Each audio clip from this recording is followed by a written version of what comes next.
Hello everyone, my name is Hiep with the student ID number of s3978270, and in this demo I'll be showing you my proactive threat hunting using the PCAP capture.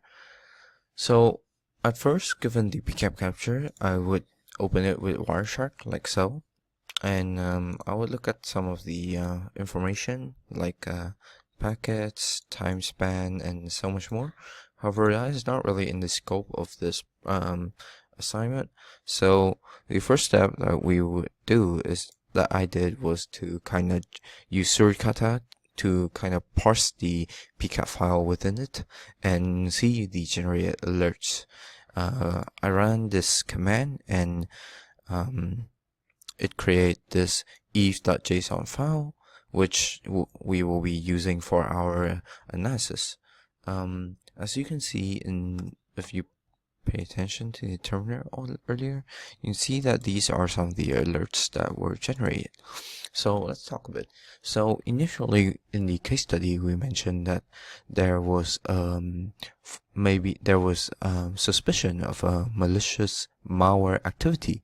So after hearing that, my initial hypothesis or my initial thought process was that if there's malware on the system, then the malware needs to be downloaded or delivered somehow to the victim. At this moment, we don't really know who the victim is. However, we do know that the malware must be delivered somehow. And it is possible that the malware would be delivered either through like a web server or some sort. So that was my hypothesis, a web server. So from this alert, it kind of confirms my thought process.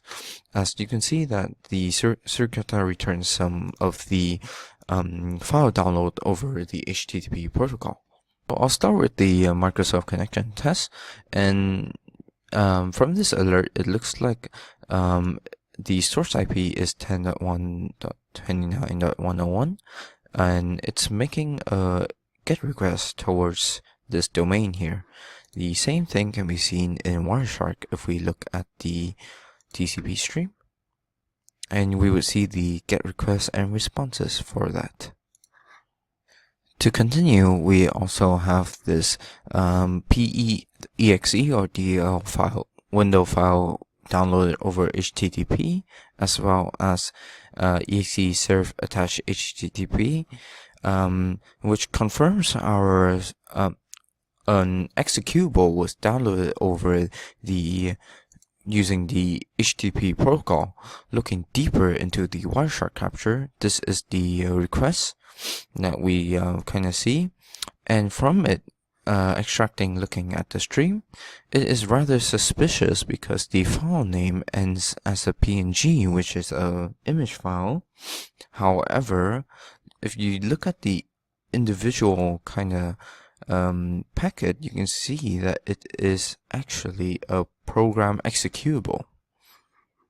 So one additional detail I would like to add is that I filtered out the HTTP, and using the source IP address that we commonly see in all of these alerts, it is likely that 10.1.29.101 has fallen victim to the malware activity. And also from here, you can see, although it was not detected by the suricata, but we also found another archive file that was downloaded here, and this is the request as well as the response.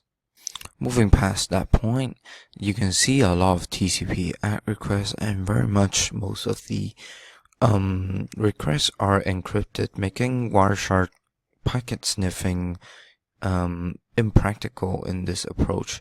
However, it is not entirely hopeless, as you can see there is also these two notable alerts. What exactly are these alerts? These alerts look at the TOS and SSL fingerprints, and unfortunately it identified the hash value of these fingerprints as malicious Trojans.